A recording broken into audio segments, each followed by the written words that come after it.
is history. During the second half of the 18th century, and more so during the start of the 19th century, the beginning of an unprecedented revolution was seen. A revolution that we call the Industrial Revolution, which led a country to develop rapidly, particularly in the fields of technology, productivity, and science. The revolution began in Britain. Scientists do not agree on why it started in Britain and not in northern France or the Netherlands, which was also a great colonial power in its day. But several reasons are given, such as a period of lasting peace or a unified economic territory, which did not have any traffic barriers due to it being an island. Well, now, new research by the famous economist Utsa Patnaik and published by Columbia University Press shows new amazing results. She calculated from taxes and trade between India and Britain that from 1765 to 1938, the British stole an astonishing sum of $45 trillion from India. Just to set this in proportion, it is Britain's annual GDP multiplied by 17. But how did this theft happen? Let's take a look at the history between India and Britain.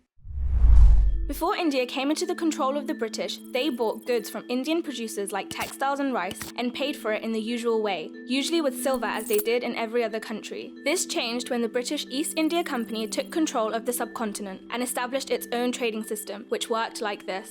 The East India Company began to charge taxes in India and cleverly used part of that money to buy Indian goods for the British use. To put this into other words, instead of buying it from British money, British traders acquired them for free from peasants and weavers using money that had just been taken from them. It was a scam. Most Indians were unaware of what was going on because the agent who collected the taxes was not the same as the one who showed up to buy their goods. Had it been the same person, they surely would have noticed the scam. The British were also able to sell the stolen goods in other countries for a lot more money. Some of the stolen goods were consumed in Britain and the rest were re-exported elsewhere. In 1858, the British Raj, which was also ruled by the British Crown, took over. Now the trading system took a special new twist. As the monopoly of the East India Company collapsed, traders from all over the world were allowed to trade with Indian producers. It was actually a good thing if it were not for Britain, because Britain made sure that the payments for the goods finally landed in London. And that happened like this.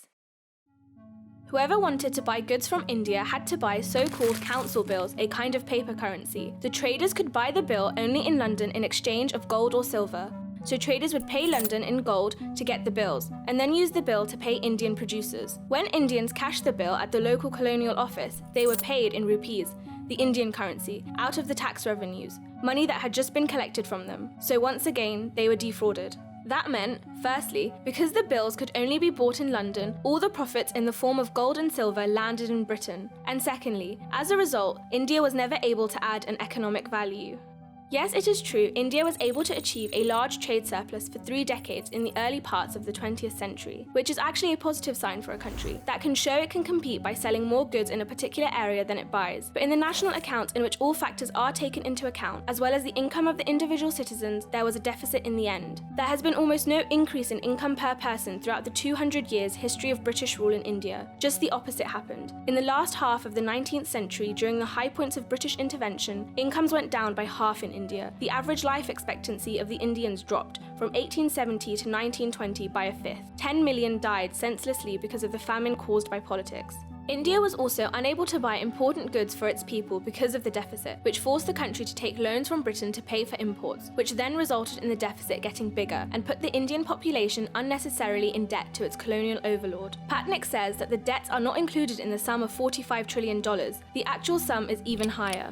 A survey conducted in 2014 by YouGov showed 50% of Britons believed colonialism was good for the subcontinent. The conservative historian Neil Ferguson claims that British rule has helped develop India. David Cameron claimed, during his time as Prime Minister, that British rule aided India economically. But if India had been able to invest in its own tax revenues and foreign currency revenues into development, as Japan did, no one can say how the story would have been different. India could indeed have become an economic powerhouse. Centuries of poverty and suffering could have been prevented. And meanwhile, Britain was able to take advantage of trading profits and invest in its own economy.